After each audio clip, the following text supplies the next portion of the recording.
Good evening, everyone. My name is Dr. Marlene Saunders, and my job this evening is to begin this program by saying good evening and welcome everyone. The planners of this program, Promoting Wellness and Resilience in Our Sussex Communities, accepts that nearly every adult has experiences that create depression, anxiety, and grief. We know that many others face addiction to drugs and alcohol. However, the program organizers also accept that wellness is not the absence of disease, illness, and stress, but is the presence of such things as a positive purpose in life, faith in a power higher than oneself, satisfying work and play, joyful relationships, good health, and happiness. The program acknowledges the wide range of medical, spiritual, and behavioral services and resources that build on the many strengths in our Sussex communities. The program, however, will also identify areas where services and programs need to be strengthened. I will now turn the program over to our moderator, April Alberry Harmon. Good evening, everyone. Thanks for joining us again. Thank you, Dr. Saunders, for setting the stage for tonight's panel discussion. Our first panelist is Erica Taylor. Ms. Taylor has a degree in human services. As a case manager at Lydia's Way, she supports women who struggle with addiction and strive for recovery. Thank you for being with us this evening, Ms. Erica Taylor.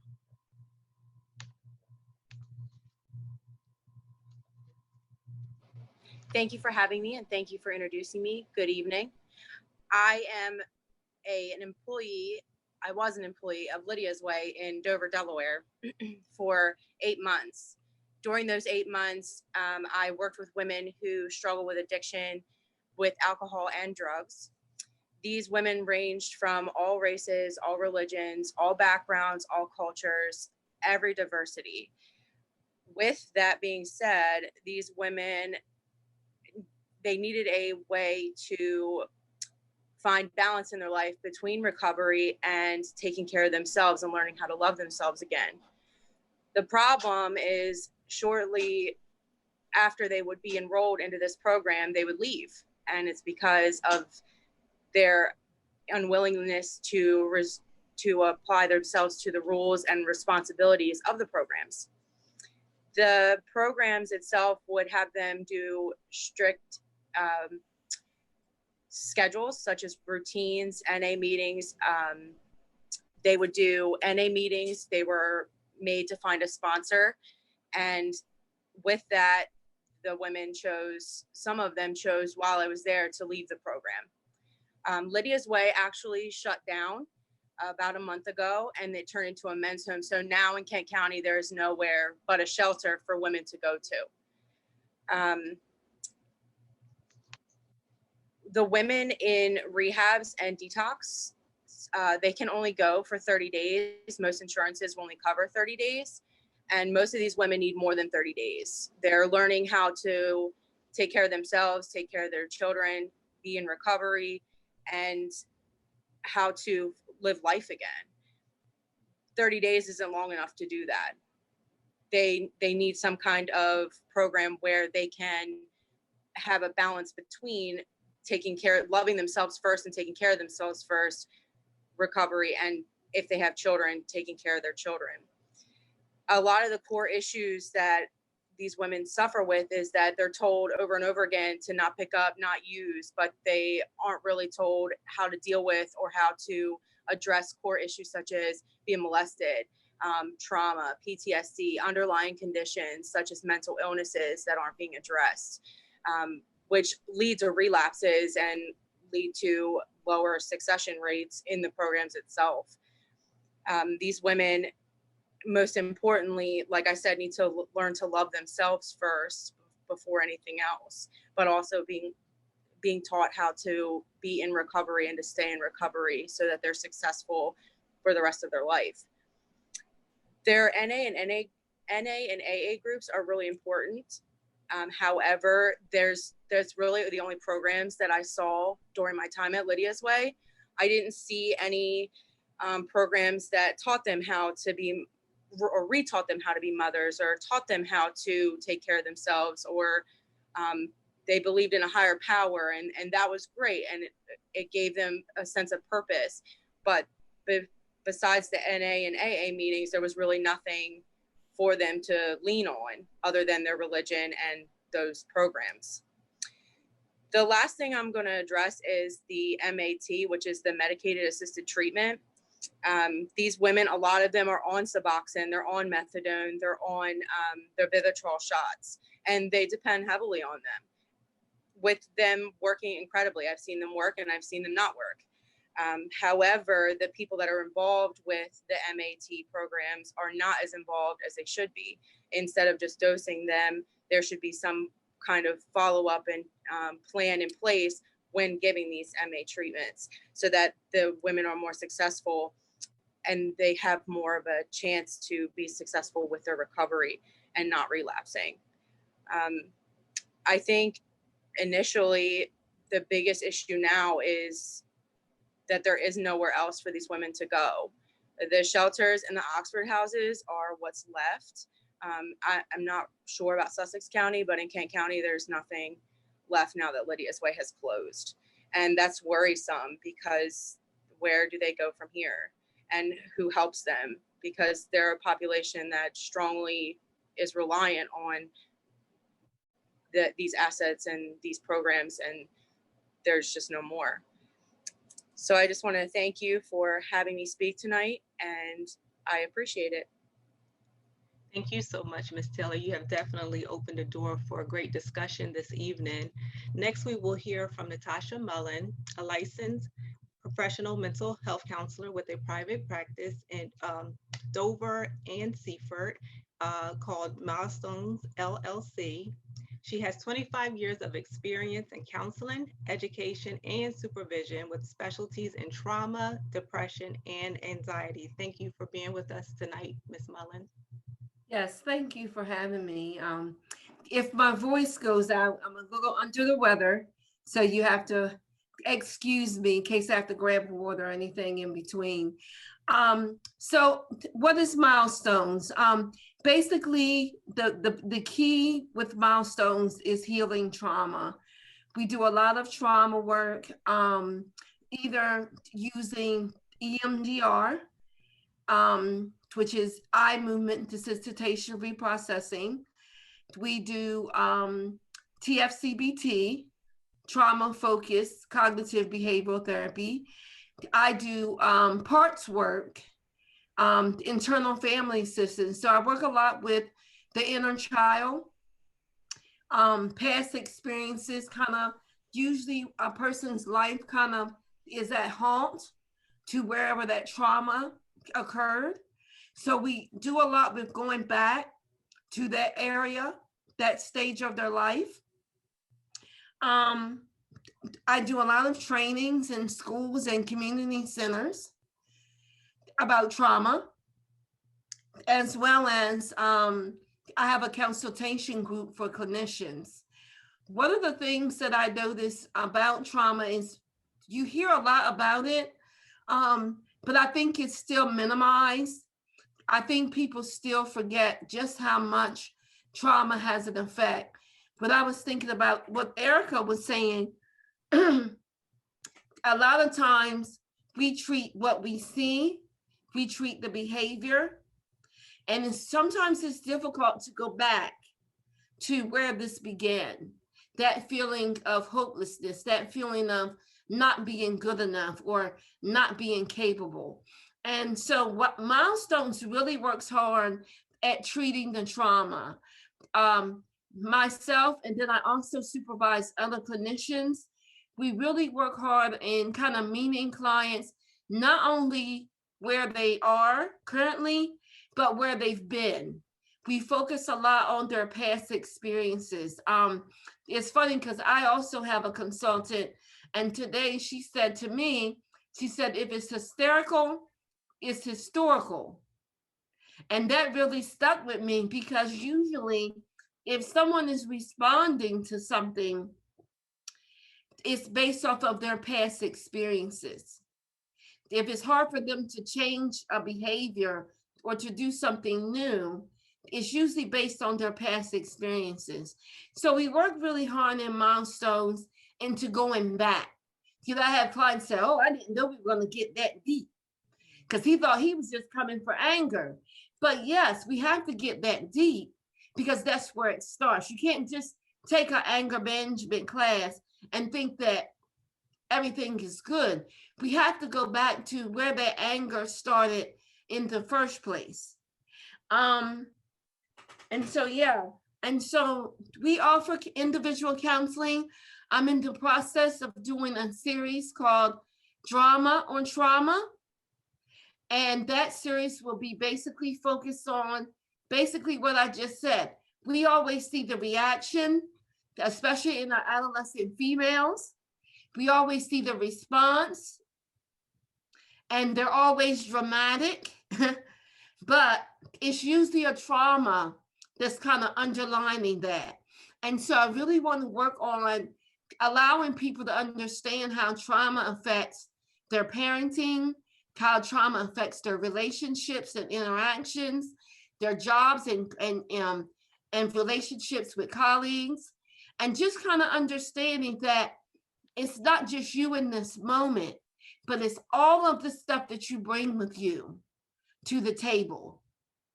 And that you're not just responding crazy, but you've actually been triggered and your response matches your trigger. And so we really, and one of the things I'd love to hear my clients say is, oh, I never thought of it that way. Or I don't feel it's bad about my behavior now. And that's what we want. We want them to understand where the behavior is coming from. I do have 2 programs, 2 contracts where I'm able to see clients who do not have insurance. One is Project Thrive through the Department of Education, and the other through First State Community Action, the CARES Act. But one of the things that I've noticed that is in great need is the working middle class, because usually they make too much money to qualify, but usually their insurance, they have these outrageous deductibles, or they have these crazy copays, and they're not able to afford counseling. And so that's kind of one of the things I see as a challenge, is that working middle class. So yeah, so I'm open to any questions or any thoughts about anything I've shared so far. Thank you, Ms. Mullen. That was awesome. And thank you for sharing your insight and your experience regarding trauma, because that is definitely something that we are learning more about today. I would like to remind everyone that if you have any questions for our panelists thus far, to enter them into the Q&A. And as we move forward, we will have a section where we'll address the questions. So please feel free to enter your questions at any time. All right, so next up we have Ms. Gail Quinville. She's a licensed clinical social worker in private practice with extensive experience and trainings for treatment of childhood, sexual, combat, Holocaust, survival traumas, and intergenerational effects of trauma. Thank you for joining us again this evening, Ms. Quinville. Thank you. I want to say I am honored to be a part of this group of colleagues, and thank you, Marlene, for including me on this very important discussion. And then secondly, mildly off topic, I want to thank Lieutenant Governor Bethany Hall Long. A good friend of mine told me that you really advocated for people to get the vaccination in Sussex County. And many of my clients have benefited from the First State and La Rosa Health Center and things, and I genuinely appreciate you advocating for Sussex County for that. I kind of half-hearted joke that we should get stickers that say, "Have you been vaccinated in Sussex?" Like Bethany Hall Long. So thank you very much. So to the point, I may have misunderstood what we were supposed to do tonight. I plan to talk about ways I embed resiliency and well-being in the work I do. Like the other panelists, I have very extensive work with trauma and extreme stress disorders. I started my career with Holocaust survivors who had survived concentration camps, some of them as children.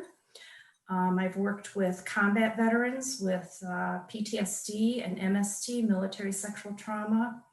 I'm old, so I have a very lengthy history with all kinds of trauma. And I would like to say that almost every therapist I know embeds resiliency and well-being in our work, almost everything we do. And I thought of 2 or 3 examples of how I do that I would share and in the time allotted, and could certainly chat more. Frequently when I see a client, they come in and they say, well, let me tell you my story. And they'll start telling me their story. And I say, it is not their story. It is their experience. And I was delighted to hear Natasha reference it as people's experiences. It brings it home that the way they relate in the world is based on all of their experiences, including sometimes very unforgivable acts that have happened to people. And it affects how we process things, our interpersonal relationships. And I apologize if I'm looking down. It's easier to read notes when you're giving a lecture than when you're on Zoom, so I am referencing my notes at times. And I help people understand how that's impacted them and their relationships. The other thing is that I will talk about the difference between emotions and feelings. And even therapists sometimes do not understand the difference between emotions and feelings. So an emotion is something that frequently gets stuck on an event.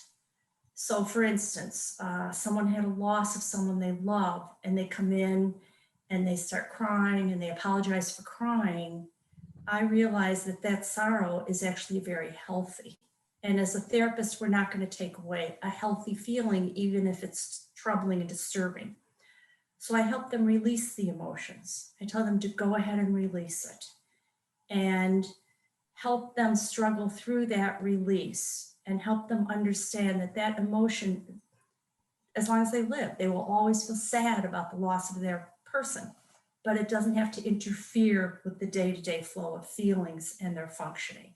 So sometimes that's very helpful for people to get a grasp on what they're struggling with and how the emotion that they have capped can interfere. It's almost like the ragu spaghetti jar is out when, as Natasha references, one has an episode of anger and you don't know how to put it back. You can't put it back after that.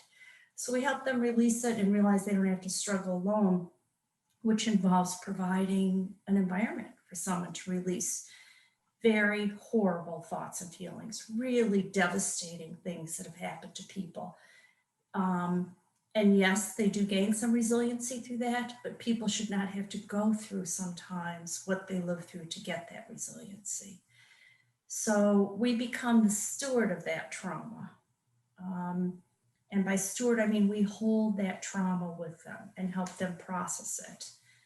We know that self-esteem and confidence is oftentimes learned by our successes, and resiliency oftentimes learned through mistakes. And mistakes can be internally driven because of our emotions, difficulties regulating our moods and emotions, or they can be externally driven and with a bad outcome that has nothing to do with the person bringing it about. Now, we can learn resiliency without bad things happening, and I'm happy to talk about that.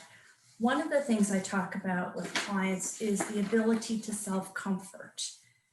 So that is different than releasing feelings. It's when you're upset to be able to self-comfort yourself. You're upset, it will pass. You don't have to remain upset.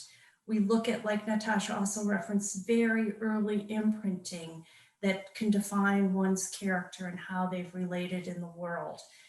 How that has affected their ability to learn self-comfort. An example of that is if I see someone who's extremely harsh on themselves, they can't be resilient because any little mistake they're very, very harsh about, right? So if they bump their toe, it's like, oh, why did I bump my toe? Not like, okay, I just bumped my toe. So we work with releasing the harshness that one feels. I I can give some examples that I've had permission to give because I started writing a book about 12 things I've learned about PTSD. And in this day and age, when one writes a book, you have to get permission from the client to include their thing. I don't know if I haven't kept track of my time, if I have enough time to do that. But those are some of the ways I embed resiliency, is developing a therapeutic alliance, helping people understand their early imprinting, understand the impact of the trauma on them. Sometimes people come to me and say, well, my last therapist said that my child died 7 years ago and that should be resolved by now. Where there are some things that happen in life that are never, ever resolved. There's no resolution to that. No one can bring that child back. And to be repetitive, they will always feel sad about that. So those are some of the ways I work with things, and I'm open to other questions or giving examples or whatever. Thank you, Ms. Quinville. Thank you very much for sharing your knowledge. Our next panelist is John Rusham. He's the Behavioral Health Administrator at Lorette Healthcare Center, and he is currently a licensed clinical social worker with the Department of Psychiatry at Bay Health. Thank you so much for joining us, Mr. Russell. Thank you. Thank you very much for having me on the panel tonight. I do have a set of slides. Thank you, Mr. Jackson. Go to the first slide for me. There you go. I am the Behavioral Health Administrator from Lorette. I've actually just had my first year in Sussex County after moving down here from Kent County, where I was the Clinical Director of Behavioral Health. If you would go to the next slide. All right, and I'm just going to talk a little bit about Lorette and how we integrate our services. We offer primary care for adult and pediatric. We also offer dental for adult and pediatric. We offer women's health and behavioral health for adult, adolescent, and children. Next slide, please. So a little bit about how we integrate the services is that all of Lorette services performs assessments. So when a patient comes in, if it's primary care, dental, women's, or behavioral health, they're going to get a PQH9 for depression. They're also going to get a GAD-7 for anxiety, and also a NIDA quick screen that may go to a full NIDA if the patient has some type of substance use. We do this so that even if they're in primary care and there's a problem, they can get a hold of the behavioral health consultant. We do have a behavioral health consultant in our facility, and the behavioral health consultant works with primary care, dental, women's services to provide the needed behavioral health support. They will assess patients if they're having some type of behavioral health needs, or if they're in a crisis situation or emergency. They'll work with the providers if there's some type of abuse, if the patient is suicidal, homicidal, or severely depressed. Behavioral health consultant will assess the situation. Then if it's a situation where we need to call maybe crisis, then we do that. Or we will sit there and we'll schedule an appointment with a therapist or a prescriber. Or if, for example, the behavioral health consultant is working with the patient and it's something with food, housing, or clothing, they may make a referral to the case managers. We also have case managers at Lorette, and this is just some of the stuff that they do. They will assist clients with housing, food, clothing. Our case managers work with Purdue around Thanksgiving to make boxes, and then they give us, like, I think last year was 70 boxes they gave us, Lorette, to give to our clients that needed food for the Thanksgiving holiday, which was extremely nice. We also work with the ACE Center. They give us clothes for some of our clients when they need it as well. Our case managers also, because of Sussex, there's some transportation issues. Our case managers will pick up patients for their appointments, or, for example, if they have a specialty appointment, somewhere with another agency, they will pick them up and actually transport the patient to that specialty appointment. We also, the case managers will call to remind patients about their appointments.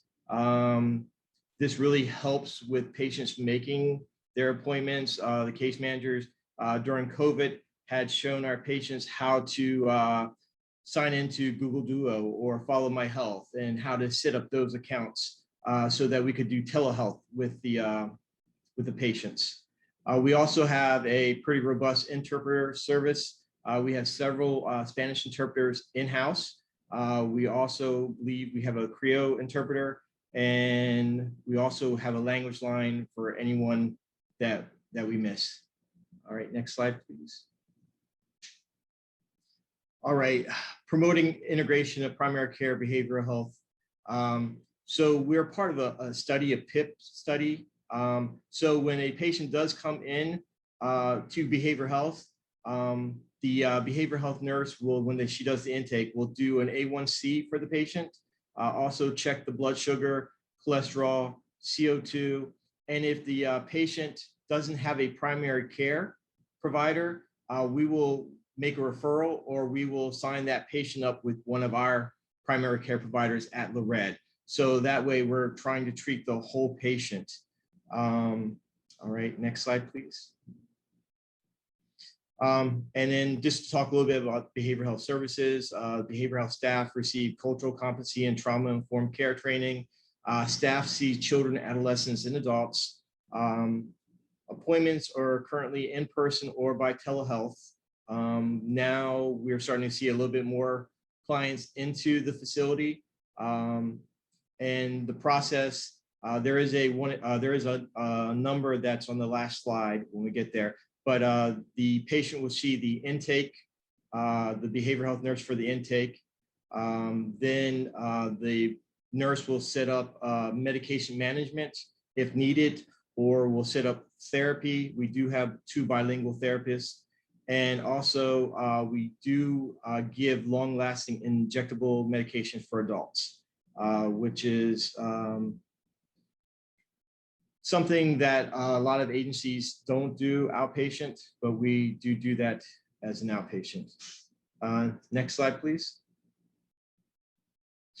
We also do medication-assisted treatment, MAT, and substance use disorder. We have 6 MAT prescribers at Lorette. We currently prescribe Suboxone, Subutex, Sublocade, and Vivitrol.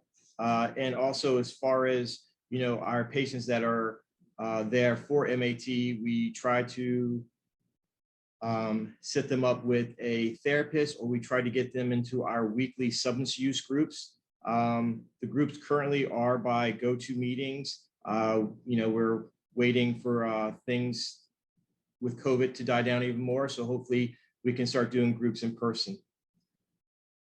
Next slide, please. All right. And then just our phone number and also our 3 locations.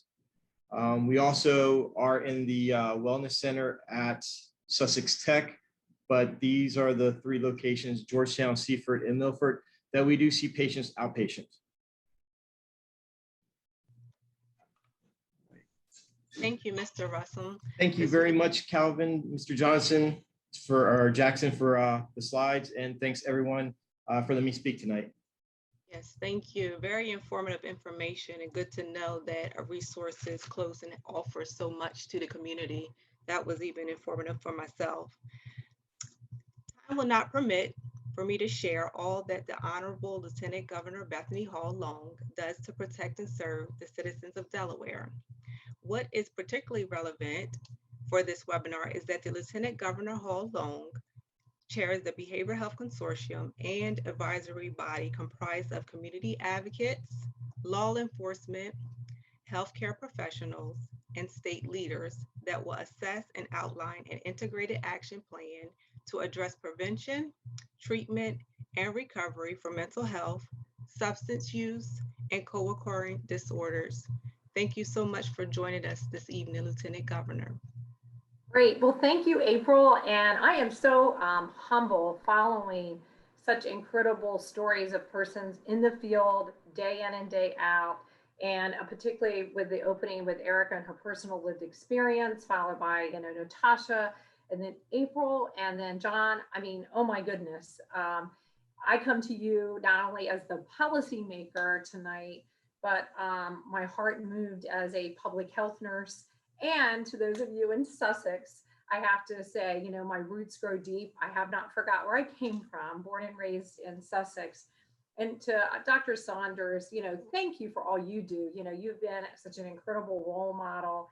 And if I listed all the incredible sponsors and the leaders here, would probably take 2 more minutes, but I just want to say thank you collectively for those who've come together tonight, and you all know who you are, who have stood up and said, let's keep the dialogue going. Many of you, myself and Sydney Garlick, who's on, and Laura Wisniewski from my office, have had the pleasure of working with you over the past 4 years. Some of you much longer when I was a member of the House and Senate prior, and some of you even longer, over 2 decades in my professor hat at the university as a nurse. But tonight I come mainly to take 5 minutes because I really think the richness of this evening will come from the give and take and the dialogue with the experts that you also have present and the problem solvers. I'm already taking notes. I'll confess, I sent a text to one of the administrators at DSAM when I heard Erica talk about Lydia's Way and the importance it plays and how that has closed. Because I think tonight should be what I know each of you as social workers, health providers, community advocates, leaders know. It's about action. And that's why I love to jump on this opportunity. And so speaking of action, many of you have helped us with our Behavioral Health Consortium report. I'm going to do a little show and tell, the professor come out.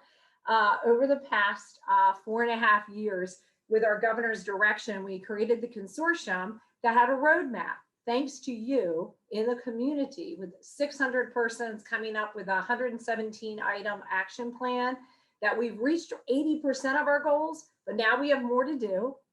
And it addresses substance abuse, mental health, cradle to grave brain health issues, autism to Alzheimer's, many issues that you all are addressing. As Gail mentioned, the post-traumatic stress disorder, special populations, you name it, we have issues that we need to address. And as Dr. Saunders, I know, who participates in our Black leaders calls that we've held during COVID, that light has gotten even brighter on the inequity, and particularly in communities of color across our state.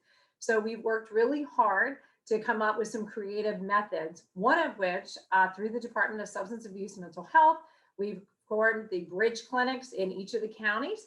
Perhaps in Sussex, you haven't used them fully. Maybe we need to look at some of the hours and the structure, but we really hope you are tapping into that great resource. Those of you who work at the bedside, who are prescribers, federally qualified health centers, hopefully you're looking at our D-Trans system so that when someone is ready, they can get help. And you have all been so incredibly great. You've been foot soldiers and helping push forward some of the changes that we have needed. With our Hope DE line, which is so important, it particularly came out during this COVID crisis. Some of you participated back in the summer when we held forums around mental health in the Black community in particular. We helped create the Hope line. So the Hope line, the 1-833-9-HOPE-DE, 1-833-9-HOPE-DE, to be able to get resource referral. And prior, many of you helped me with the Help Is Here, helpishere.delaware.com, very important resource as well. But again, we know that these resources, aren't any good unless they're in your hands. Those of you who are connectors, the persons that are being called 24/7, 365. And that's why tonight I was thrilled to join. Going to share just a couple other quick thoughts, and then I'll turn it back to our incredible moderator, because I'm sure there's some brainstorming ideas and questions to come. One thing that I'd love to share, and that Sussex is certainly invited to continue to participate, is our Kennedy Forum work. Patrick Kennedy was a congressman, his father, Ted Kennedy, his uncle, John F. Kennedy. He has done some incredible work in mental health. This year at our drive-through vaccines and the post-administration, Delaware was the first to launch Mass COVID, Not Your Emotions, another great resource that we've been using in multiple languages. I know in Sussex in particular, we worked really hard, not only with our incredible partners at La Rad and Esperanza and Dr. Perry and others with the Latino community in Spanish, but also our Haitian Creole community. And as Gail and others were talking about, special populations and vaccinations, that entire integrated care. So John, you were a great rollover into me when you talked about getting people care. You all know every call I'm on, we talk about true equity. True equity is not going to happen till all persons have the ability to have that integrated care, both physical and emotional. Getting the vaccine is great, but while we've been getting persons vaccinated, we've been wanting people to get into care, whether at La Rad or public service, and having that access is passion of mine. So thank you for letting me have 2 minutes of your time. The last thing I'll share is everyone on this call should have your opioid rescue kits, not only in your cars, when it's not temperatures like today. Today you would have had to taken it out, like I had to take it out. It was a little too hot to be left in the car today. But you all should have your opioid rescue kits, your places of employment, your places of faith-based learning. Everyone should have these. We have free naloxone. It has great resources, referrals. This will save lives. So as I go out on the streets with Dr. Gibney up and down the state to educate, to do referrals, it is just the first step. We know naloxone is not the answer, but it is the answer to save a life. And then working with you all for persons with substance use disorder to make sure they get the wraparound treatment that they need. So in closing, I'm honored to be here this evening. My office stands ready and open to take any questions, to work with you. And again, Dr. Saunders and to the team, if you haven't had a chance, we'd love to join in. We'd love to have you. We have an every other week Black leaders call, every other week Latino leader, every other week faith leaders, because we know that together, we're stronger in Delaware. So I'll stop here. I'll have Sydney or Laura will probably put in chat my direct email if you'd like that, or a number to my office. And with that, I'm going to throw it back, I guess, to you, April, to the moderators. I think we're probably getting to some questions. So thank you all again. Thank you so much for your hard work and dedication to the residents of Delaware. We truly appreciate your presence this evening and being with us. Let's see. All right. So this is for the panel. With a service like Lydia's Way closing, what alternatives will clients have? Is there a plan to open something in its place?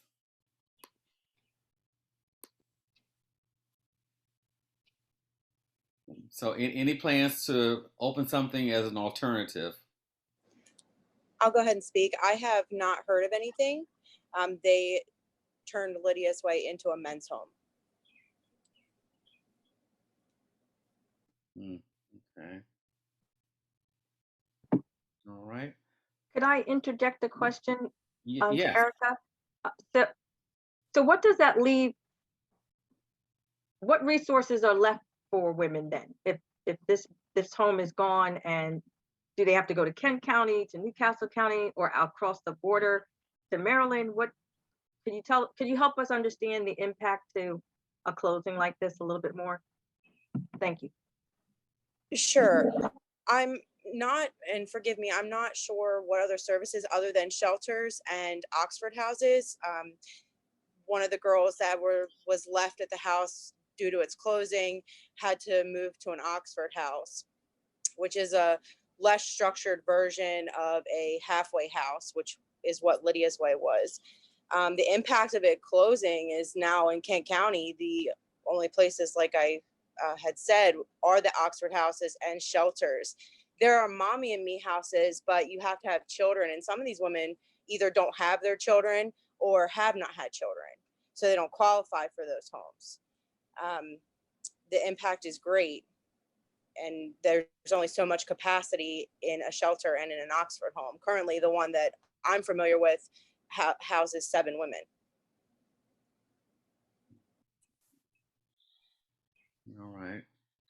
So this next question is also for the panel. What are examples of resilience and wellness that the panelists have observed? Examples of resilience and wellness that you've observed. Yes, Gail? Well, I could give some examples, and if it's not on track with what the questioner is asking, feel free to interrupt me so I don't rattle on. I once worked with a veteran who was a big steroided up cage fighter. He had served in both Afghanistan and Iraq. And if someone ticked him off for even just a minor indiscretion in the community I was living, he would literally beat them up. One time he came to a group of PTSD veterans I had, young veterans, and with a great deal of bravado bragged about how some young woman had given him the finger, and he pulled out of the car, he pulled his car over, beat up her boyfriend pretty miserably and left him on the street. And he comes to group and he's just talking about this, and the group is just cheering him on. You know, you showed this guy, you took care of him. And I said to him in front of this group, the lone woman and the lone therapist, I said, hey, you know, I won't use his real name. Hey, Joe, do you think this has anything to do at all with your very last mission 10 days before discharge, which you described as a wasteful mission, and you lost 12 guys who were to come home in 2 days? Do you think this has anything at all to do with how you feel about your officer that day? And he put his head down, and he put his head up, he put his head down. And when he picked up his head, he had tears in his eyes. And he said to me, Gail, do you think that's possible? And I said, it's more than possible. And it freed him up to do some of the work he needed to do with me individually, settled down the group, challenging him and encouraging him to behave in that manner, and he stopped beating up people. Now, he had a lot of work left to do. I don't want to make it appear that there was a flight into health completely, but it was an example how someone was able to use an interpretation given properly timed, and at that moment, perhaps with greater articulation than I sometimes have, and had meaning.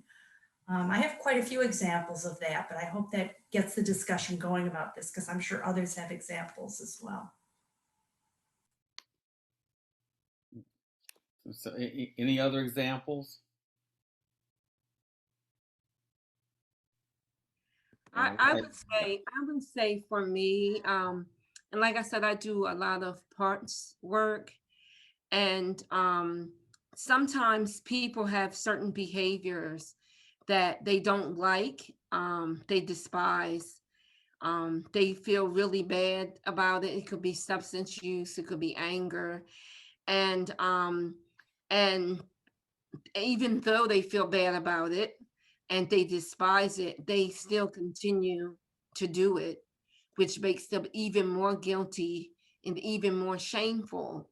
And so one of the things that we do in parts work is we help them to really recognize where this came from, sort of what Gail was saying, like this is a response to something else. And sometimes them being able to look at a situation, let's say I'm explosive, and as soon as someone says something to me, I kind of fly off the handle. And then when we look at that, her need to be in control all the time reflects back to maybe when she was younger and she wasn't in control. And so we talk a lot about that little girl that had a lot of things happen around her and to her that she didn't have control over.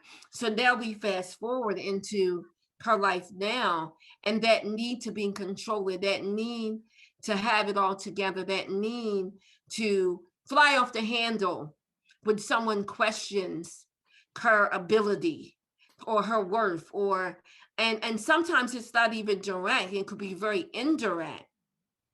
But needless to say, the key to me is them being aware. And one of my favorite terms is, it isn't what it feels like. And normally when we are responding in a way that we feel bad about later, it means that we've been triggered. And so we talk a lot about that it isn't what it feels like. You're okay now. We know what's kind of going on here. I'm being triggered by my past. And the more that the clients are aware of, this isn't what it feels like, I'm being triggered by my past stuff, they're able to kind of counter react to move forward. They're able to catch it a little sooner, not all the time, but they're more aware of, okay, I know what just happened there. I was triggered. That's why I responded. Or I know why I'm so upset right now. I was triggered. And so helping clients to be aware of when they're triggered and where it comes from to be is on in the direction of recovery, because the more they're able to catch it and they're able to become familiar with it, and then you teach them skills to manage it, to cope with it, then they'll start to notice changes. And then the more they practice it, you'll really start to see a new way of handling things. Not that it will be perfect, but the chances of them responding in a better way would definitely increase. But I think the biggest thing is giving them permission to not be okay and giving them permission to be able to be vulnerable. And I think that's really hard for a lot of clients because they work so hard, even though their life may look crazy, they work so hard to look okay. And I know with COVID, a lot of my professional clients, they work so hard at work to look okay. Meanwhile, inside, they were going all over the place. I have a group of clinicians that we meet, and they all have their own private practices. And we used to meet every 2 months. With COVID, we started meeting once a month because we were experiencing all of this. We were experiencing the fear and the anxiety, and then we were working with clients that were experiencing the fear and anxiety, and we needed that support. And I think the thing about just being okay with not being okay and not having to put this fake false face on in some areas, you can't do it everywhere, but at least in session, to be able to be real with your true experience. Thank you.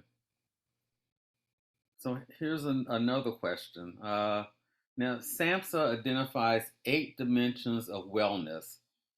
How does focusing on wellness shift the climate, policies, and practices in which mental and physical health services and social services are offered in your agencies and around the state?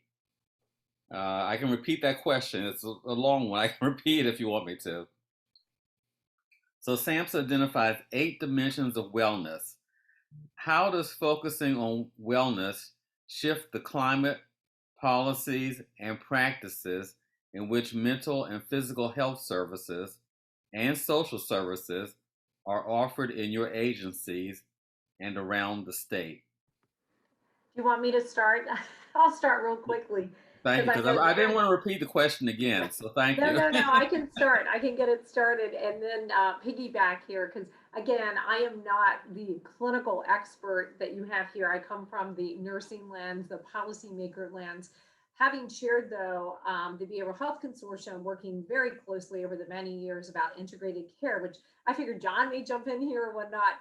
With SAMHSA, some of you participated last week with us. We had actually SAMHSA here in our state with the GAIN Summit, looking particularly at the justice system, not necessarily just wellness, but wellness is critical. With the Lieutenant Governor's Challenge, those of you who participated, I have revamped that from when our current governor was Lieutenant Governor, and we've integrated the mental health component.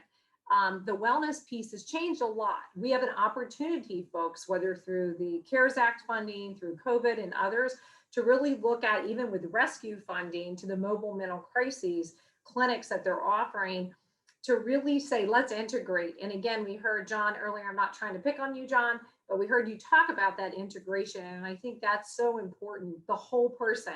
And as we just heard Natasha say, it's okay not to be okay. Really important. And I think as we integrate this into the whole person, we're going to have more of those stories that we just heard shared, where individuals, whether it was Gail's client or Natasha's client, Natasha's client, I wanted to pronounce that, sorry, coming forward to seek care. And that's where we get true savings. We know that manifestation of physical health problems most times, as are co-occurring, an actual issue with their well-being mentally, right? Emotional health.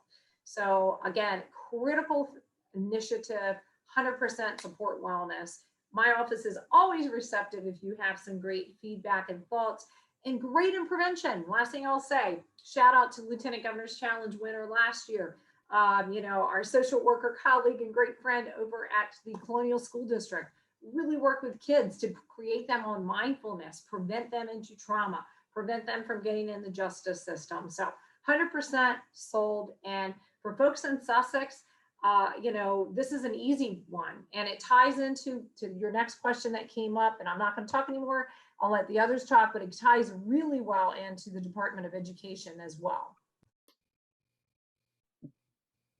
Yeah, when we talk about treating the whole patient, today there was a case manager Zoom meeting, and one of my case managers did bring up a case that we did have, and it was the fact that we treated the whole patient. When she came into Lorette, she had mental health issues, substance use issues, medical issues, and as she got treatment, she was also homeless. She was able to get a home now, and also able to now start taking homeless people herself to give back to the community. So, I mean, right there is, showing the resilience that she had with coming to Lorette with very little. And, when you do have a mental health issue, being homeless is a big thing. I mean, because you can't focus on your mental health if you're homeless. You can't focus on your mental health if you don't have food, because all you're going to do that day is think how you're going to get food, not how you're going to get better. So that's one of the great things about Lorette. We treat the whole person. During COVID in December, we also were offering Zoom yoga for our clients, that they can log into. So, I mean, we're trying to figure out more and different ways that we can help our clients, patients to get what they need from us so that they can go on and do other things. Anyone else want to comment? I'll just chime in really quickly.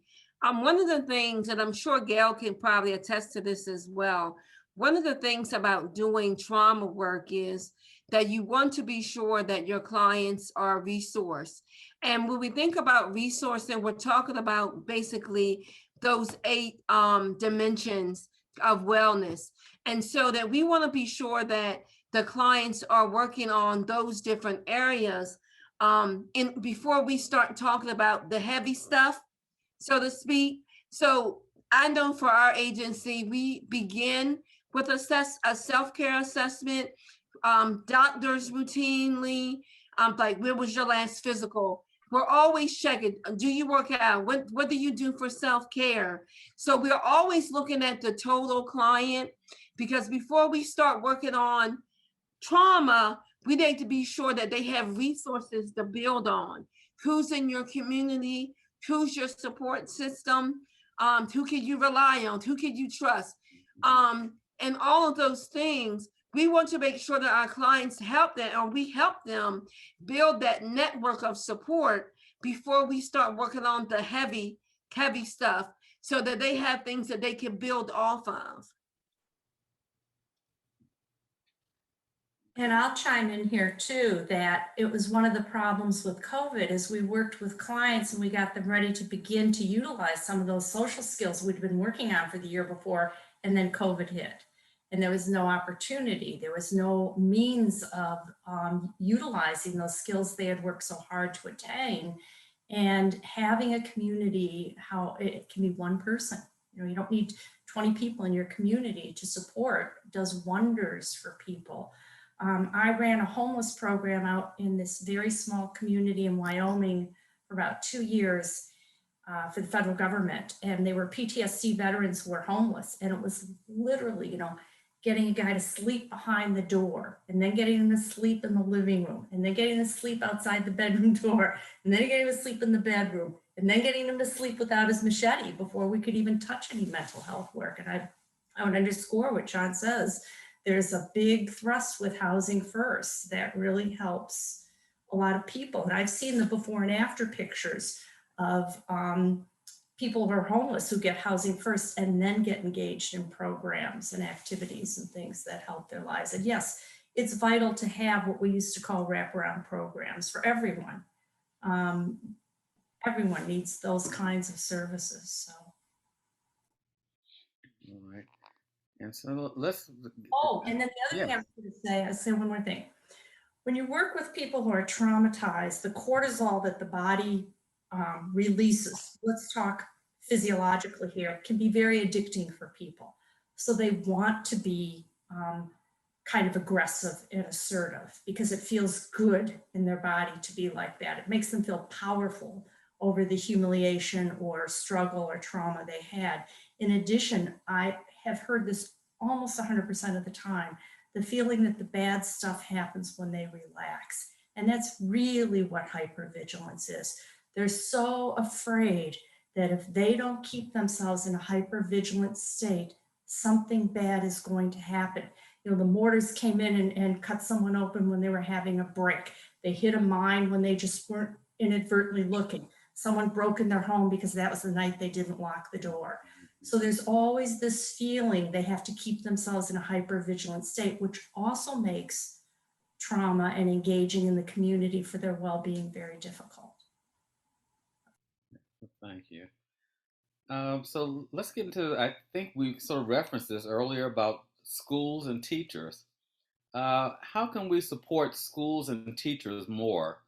Many teachers are extremely overwhelmed with teaching curriculum and struggle to meet the social, emotional needs of our kiddos in the classroom. It is hard for them to balance both roles, and many do not feel equipped to help kids with their mental health. In my experience, school counselors do not always have the mental health training that mental health clinicians have. Is there a push to get more mental health staff in the buildings, or better yet, create a class in our secondary schools to help address coping skills and strategies and character education for all our students? This way, all students can be better equipped to have self-soothe, and remain in class for their learning. Again, it's another long question. I can repeat it if you need me to. But really, how can we help support schools and teachers more? Well, I'll start to address this. At Lored, we are also in the Wellness Center at Sussex Tech. You know, we've tried very hard to try to support the teachers. Again, even with Sussex Tech, we did a yoga class for the students and the teachers. We offered services to the school to come in to have groups with the teachers if they wanted that. You know, we sat there and got the telehealth working as fast as possible so we could support the students from home. In Sussex County, the Wi-Fi is not that great. And, you know, being at a vocational secondary school that's the whole Sussex County wide is a whole lot to focus on versus Cape Henlopen, which has their area, or Indian River that has their area. You know, Sussex Tech is all of Sussex County. So, you know, we did as much as we could do. You know, and again, this was again the first year that the teachers actually had time to prepare for their online teaching as well. So, but I mean, all you can do is support and see what happens. That's all you can do. Is just give them the support, and when they're ready to use that support, they will. And for me, I did a lot of trainings for the schools, specifically Seaford School District. I did a lot of training on trauma. I did a lot of training on the effects of COVID, not only on the students, but also them as people. And once again, in their own experience of kind of what is going on. We did a lot of trainings when the kids were starting back, going to school face to face. We did ongoing trainings throughout the year. And I'm sure that we'll do trainings beginning of the school year next year to help teachers prepare for the kids returning, because there are going to be a lot of kids that are going to be very anxious about returning back to school. We did a lot of work on trauma. We did a lot of work on recognizing kids that are struggling, because sometimes it's easy to pinpoint the kids that are acting out, but sometimes we don't notice the kids that are very withdrawn and very to themselves and very isolated. And so I do a lot of trainings with teachers on how to identify those kids. I also do a lot of training on ensuring that they're not triggering kids, how to de-escalate instead of escalating kids. But then I also do a lot of their own self-care and a lot of meditation for teachers as well. And so I think it's important that if we can take care of the teachers and give them the skills that they need and the coping skills that need, that will be passed down as well to the kids that they serve. If I can add real briefly, in our behavioral health plan, if you haven't gotten a copy, we have a whole team, a committee devoted to education, and that's not just to our children, but higher ed and kind of across the span. But we've touched on today a lot with public education, and that is so incredibly important. For those who aren't aware, our governor has the Family Services Cabinet Council, which has been really focused a lot on trauma-informed and trauma prevention and care. But for being a young woman who, at the time I was young, not so much now, but raised there in Sussex, went to Franklin Elementary, Sebbyville Middle, Lord Baltimore, Indian River. So again, talking to my Sussex colleagues and friends, having those resources are critical. Secretary Bunning with Christine Altwis, our deputy secretary for the public sector, keep in mind public, we have the private and our charter schools, which are also public. Having those supports are critical. We have a lot of proposals in the General Assembly to really bolster mental health services. I would be remiss, my good friend Jackie Wade, who serves here in the local area where I reside at the Appoquinimink District, she knows full well, as you all do as social workers, when I go door to door vaccinating, giving out naloxone in the hotels across the state, I have seen more children than ever in a single hotel room with like 5 other children. And again, how we can work with the schools as partnering, working with the social work, working with others to make sure we're identifying those social determinants. And so that is a big issue. And then also, some of you have been great working with our new Associate Secretary, Yvette Fuentes Sanchez.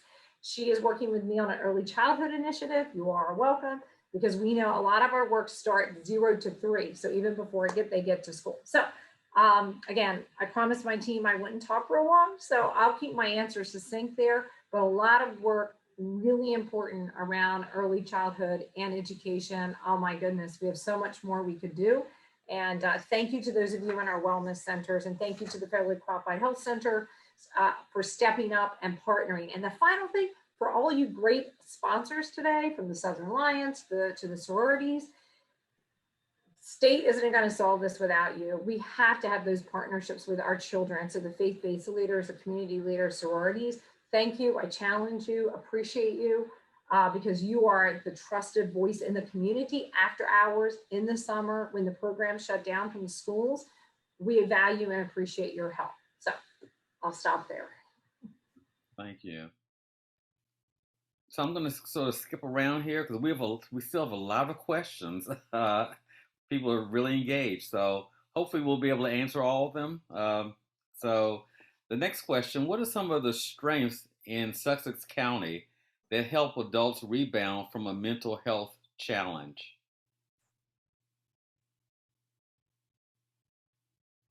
Some of the strengths in Sussex County.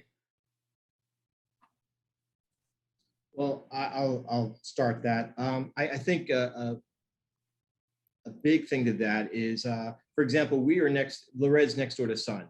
So when Sun has a patient coming out of the hospital, they'll use open bed and get an appointment with us. And then what we do is we make sure that that patient makes that appointment. I think connecting as soon as when one gets out of a psychiatric hospital or IMD, whatever you want to call it, that is a very important part in their journey to getting well. You just have to make sure that, because a lot of people get lost in transition when they miss that first meeting. And then what happens is 2-3 weeks later, when the medication runs out, they're back into a psychiatric facility. And also, if they're coming out of a psychiatric facility and they are having issues with homelessness, I mean, when they connect with us with the behavioral health aspect or the MAT aspect, we can also try to help them get on a waiting list or, doing things like that. Some of the things that we have done is we have bought tents for our homeless population. We try to think outside the box, sleeping bags. We will give some of our homeless population that there is no housing for. There are, certain patients that we do get that have trouble getting housing because of criminal offenses and things of that nature. Then also, Lorette does see a lot of Latino Hispanic patients. You have a lot of families, 3-4 families living in a small house, small apartment. So it's just really important that you're trying to make people have the things they need so that they can focus on themselves. So I'll end it there. And I would say that there's a growing community response to the community. It's real subtle. It's not all that overt yet, but there was a hotel in Georgetown when COVID hit that said anybody who had COVID in Georgetown could come and stay at that hotel for 2 weeks, and they would provide food brought to the door for them. And it was specifically focusing on families in which had multiple family members living in a smaller space. So I see this kind of, in the years I've been here, I probably should have made a list for that question, but I see just a little bit of a growing of a community reaching out to each other. I find a physician more receptive to talk to me when a patient is struggling around medication or some problem, as opposed to I'm too busy, I can't do that. There's a website I use for patients who can't drive. I'm sure all of you in Sussex are familiar with it, where they'll drive patients to appointments and pick them up. And frequently it's a retired physician who will go with the patient to talk with the doctor and explain what the patient is doing. That's all a volunteer organization. So I'm seeing a little bit of that pop up in the community come together. Can we do more? Yeah, we can always do more. It's like teaching. You can always find a better way to teach something, a greater way to reach out to someone. But I do see that beginning to grow in Sussex County. I hope others are seeing that as well. All right. Anyone else want to comment? I'll add real quickly. I appreciate what Gail and John just indicated too. In Sussex, I would encourage those listening in, as I stated, to use the 211. The help is here. The Hope line, which is accessible and available. And as Gail indicated, for myself and others who were actually out COVID testing, during that time, there was a very intentional movement from the state, from our governor, from DHHS to pay for the hotel vouchers that went. I think we're going to be looking more at those wraparound services. As John mentioned, it was a challenge. I remember back in the Senate when I had to fight to get Sun Behavioral Health to have the psych hospital built.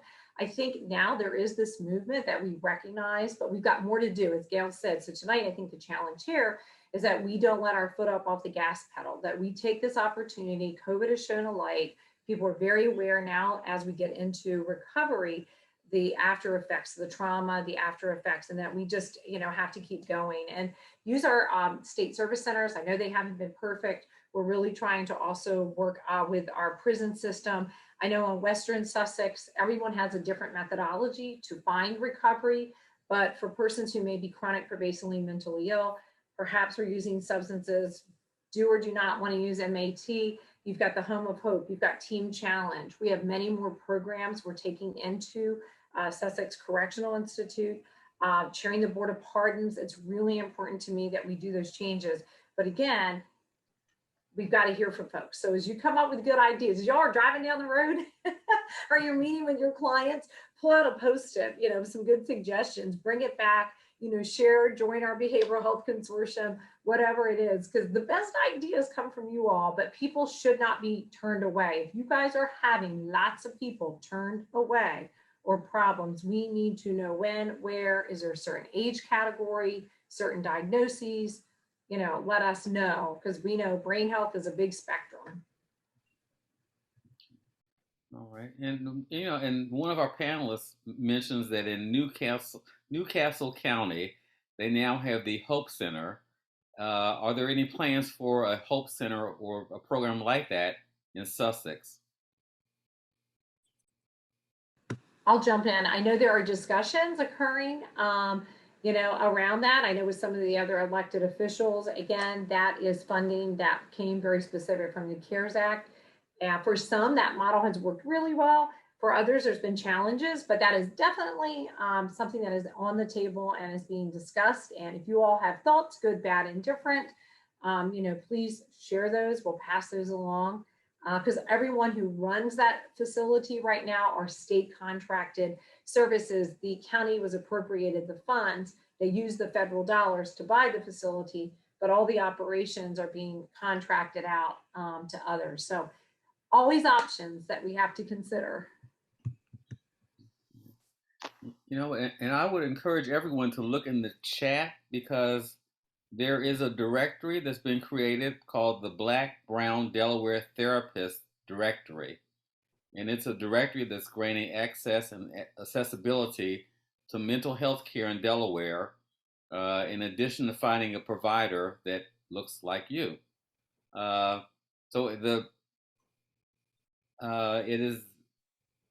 the address is in the chat, www.blackbrowndelawaretherapist.com.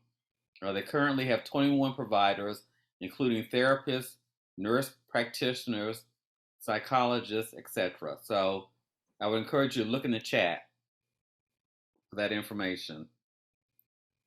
Well, I don't think we're going to get through all these questions, because we still have more questions coming in, which is a good thing. Okay, another question from one of our attendees. We have a large facility like at the Blue Hen Mall with housing and wraparound services. In my daily practice as an ER nurse, housing was the biggest challenge due to no space, or my clients didn't meet criteria. I guess it's not a question, it's more of a comment. I guess a lot of times clients don't meet the criteria.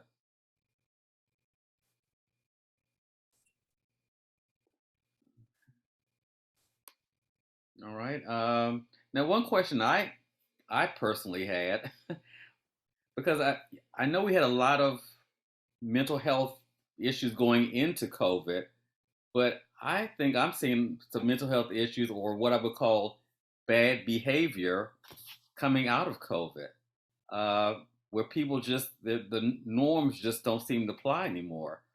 Are we seeing an increase in mental health issues now that we're coming out of COVID?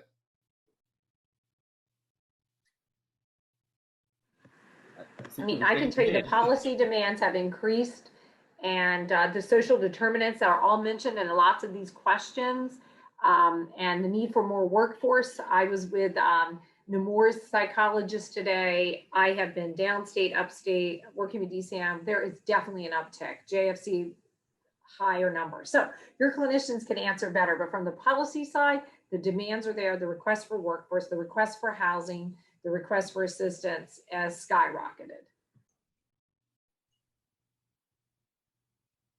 I would say there's definitely a change.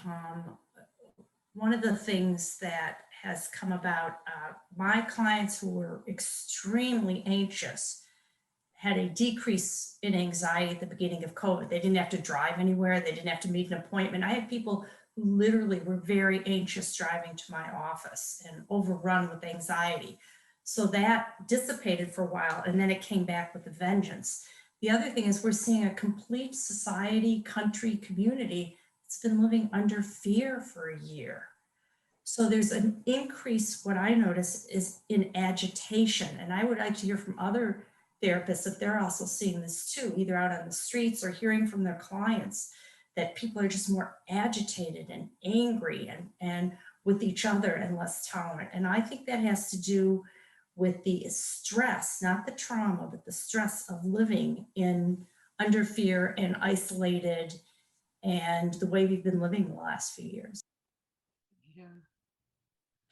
Yeah, I definitely will agree. I think it's a lot that has played into the mental health issues.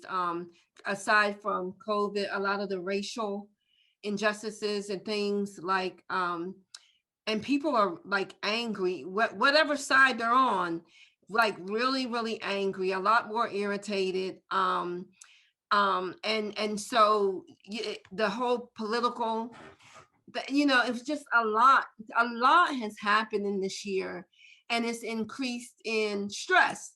So with stress, there's the substances, there's increased porn, there's increased abuse and domestic violence. And so now that things are kind of lightening up, those things don't just kind of, in fact, they could get worse, because the fact that I had this money, but now this unemployment I don't have anymore. And so you'll see people more stressed, and with stress comes behaviors that people, respond to. And so I would definitely say that there will be an increase, even more so, kind of as we're hitting the end of this COVID thing.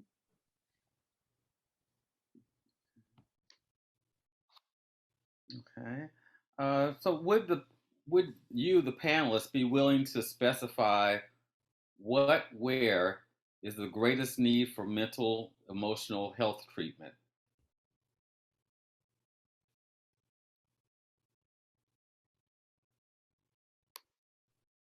I would say number of clinicians. I absolutely would endorse, if there's any way, just like they're trying to get more physicians in the community, we need more clinicians. Cute cat, Bethany. Because I literally turn away more than a handful of referrals every week. And when they call me, it's like, you're the 10th person I've tried, or you're the 8th person, or, it's not like they're calling me because they want me. They're desperate for a body and of a clinician. And I'm sure all clinicians are experiencing that, every single one of us. Yeah, I received at least 3 referrals today. So yes, there is definitely a high need. One of the things that I do with Milestones is I train interns. I supervise interns who become master level therapists, and then I help the master level therapists become licensed. And that's kind of been my whole goal of my private practice, is to kind of have that leadway. And so I currently have 2 of my master level therapists that will become licensed. And so that one of those goals is to help meet the need of more clinicians, especially in Sussex County. The other thing that I do is I have a consulting group called Practice Makes Perfect, and it's about 15 private practice clinicians in Sussex County. And so we share referrals. Like if I can't, like I said, I got 3 today, I'll send out, is anybody taking referrals for Humana? I'm not taking Humana. And 3 of them will respond. And so I'll share with my client their contact information, so they're not calling around everywhere. I offer that as a resource for them. Or if someone reaches out to me for eating disorders, I know nothing about eating disorders. So we've kind of corrected this consultation group where we not only support each other, but we're also a referral source to each other as well. I had one clinician who's seeing a daughter that referred me her mom. And so we kind of share the referrals to kind of just expand.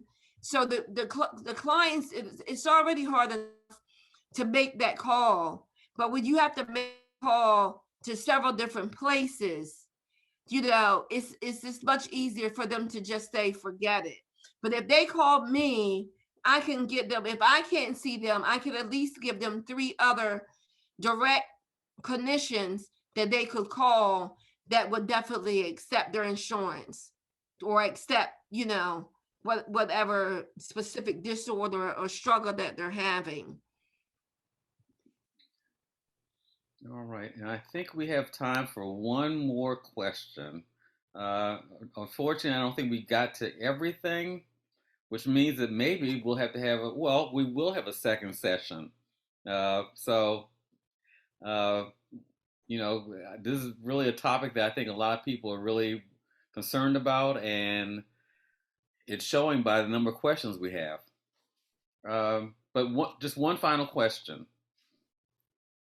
So if you cannot afford housing or healthy, fresh produce, and your income will not cover basics, how will you attain mental health? For children, housing insecurity and food insecurity creates great stress in families. How are these being addressed with critical housing shortages?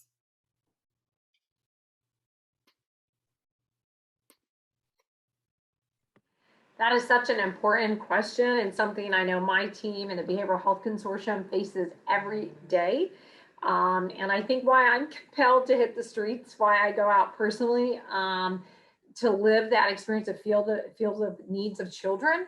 And we are working hard. And I think we are trying our best to integrate all levels of government, whether local, county, state, and intergovernmental, to its maximum level, and figure out how we leverage then the other leaders here from the nonprofits and the private sector as well. Because again, Maslow's hierarchy, right? You know, you've got to have food, you've got to have shelter first and foremost. And I'm hoping that this coming 4 years or so with the funding that we're going to get with the Rescue Act, that we can have some legacy funds, that we can have some things with the mobile mental crisis, and certainly with workforce. But spot on, you know, and it's going to take a team of us working together. And so I look forward to hearing my panelists, their response, or whoever created, I don't know who gave us that question, you know, if they have thoughts. You know, the best ideas often come from my families that we serve. So again, if you have thoughts or suggestions, I'm here to listen. All right. Well, thank you, everyone. And thank you all the attendees for your questions. Very, thought-provoking. But at this time, I'd like to turn it over to Deborah O'Neill, who will see us out today. So, Deborah. Great. Thank you, Calvin, for helping facilitate the discussion tonight. Thank you to our wonderful panelists. You guys you rocked it tonight. Lots of great insights, lots of great answers to questions that we've all had. And as Calvin said, a lot of questions still coming in. You know, there were a lot that's on our mind, and there's a lot to discuss. So we appreciate each of you participating today. So we want to also thank our sponsors, our sororities, AKA, and the Zetas. We want to thank the Delaware Harambe ABSW for helping champion this discussion. And as Calvin alluded to, we're not over yet. We do have a second session on June 14th. There's registration still open. If you have not registered yet, we encourage you to do so. We're going to continue this discussion and also focus a little bit more on children and youth. So those of you that have some interest in that, please feel free to join us. The link was going to be put in the chat. To look for that. We will also be sending out an evaluation, and we really would love your feedback about today's session. And there'll also be a link to the registration for the June 14th event. Lastly, the committee is also planning what we're calling a call to action. And as we heard today, there are a lot of issues that really need action. And Lieutenant Governor, thank you for your acceptance of all of our potential questions and ideas. You know, those sticky notes are going to be coming. We're going to be looking to have a conversation July 13th to look at how we can put these ideas into action and take them forward. So more on that will be coming soon. Keep your eyes and ears out for those notices as they come about. So again, I want to thank you all for participating with tonight's program. I hope you took away some pieces of information and have given you some ideas of how we can move forward to help support our community in Sussex County. Thank you all and have a good night.